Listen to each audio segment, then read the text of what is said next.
पश्चिम बंगाल से breaking news हमारे पास है।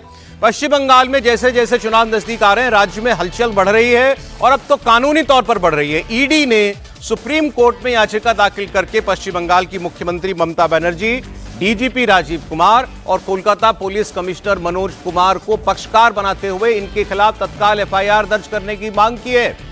ईडी का कहना है कि आईपैक के खिलाफ चल रही मनी लॉन्ड्रिंग की जांच के दौरान जैसे कोलकाता में रेड में राज्य की मशीनरी ने उसमें रुकावट डाली, सबूतों से छेड़छाड़ की, उसे नष्ट किया और ममता बनर्जी लीड कर रही थी उसको, एजेंसी ने आरोप लगाया है कि कानून के रक्षक ही एक गंभीर कॉग्निजेबल अपराध में शामिल हो गए। कॉग्निजेबल मतलब एफआईआर करने के लिए पूछना नहीं पड़ेगा किसी के लिए, एफआईआर होनी चाहिए, वो तो सुप्रीम कोर्ट में गई फिर भी ईडी।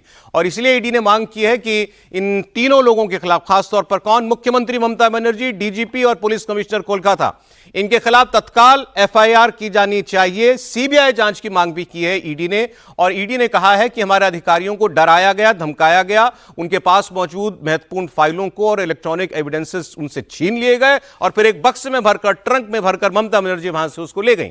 और याचिका में ईडी ने कहा है कि निष्पक्ष जांच करने के एजेंसी के अधिकार को राज्य मशीनरी ने बाधित करने का काम किया है। ईडी ने इस घटना की सीबीआई जांच की मांग की है और दावा किया है कि कलकत्ता हाई कोर्ट में भी जब सुनवाई हो रही थी तो मुख्यमंत्री और उनके समर्थकों के रसूख का इस्तेमाल करके कोर्ट रूम में हंगामा किया गया, जिससे जज को सुनवाई टालनी पड़ गई।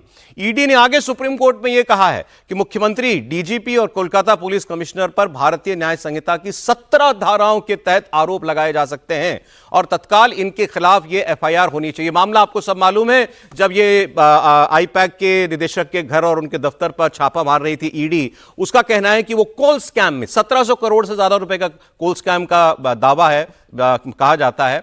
उसके कुछ साक्ष्य जुटाने के लिए आईपैक के निदेशक के घर पर जब वो गई तो वहां ममता बनर्जी पहुंच गई पूरे दलबल के साथ, डीजीपी कमिश्नर के साथ, और वहां से एविडेंसेस, खास तौर पर जिसमें एक हरी फाइल का बड़ा जिक्र होता है, एक हरे रंग की फाइल, वो तस्वीर होगी, वो भी आपको दिखा देंगे स्क्रीन पर। अभी हम ममता बनर्जी ने उसको लिए हुए थी और ममता बनर्जी ने कहा मैं बस ये हरी फाइल लेकर के मैं आई हूं।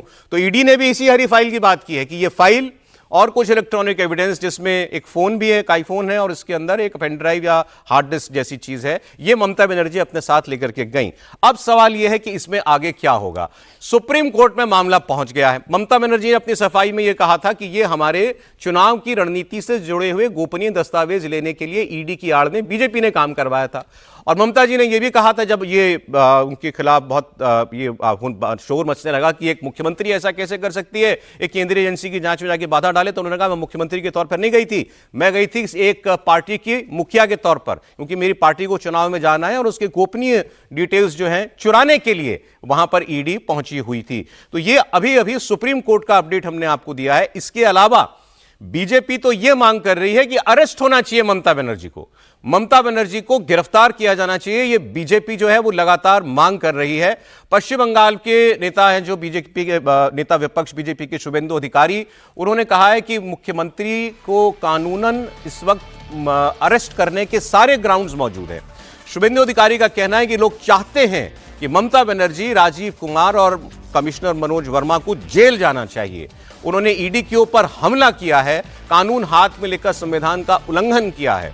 शुभेंदु अधिकारी की अगुवाई में बीजेपी ने मुख्यमंत्री ममता बनर्जी के खिलाफ विरोध प्रदर्शन और तेज कर दिया है। अब इस पर हम आगे बात करेंगे कि ये केवल कहने के लिए है, क्या वाकई शुभेंदु अधिकारी या बीजेपी के और नेता दिल से चाहते होंगे कि ममता बनर्जी गिरफ्तार हो जाएं और चुनाव में उसका क्या प्रभाव पड़ेगा, वो बात आगे। पहले आप उनकी बात सुन लीजिए। It's a people's rally. People wants Mamata Banerjee, Rajiv Kumar, CP Manoj Verma should go to the behind the bar.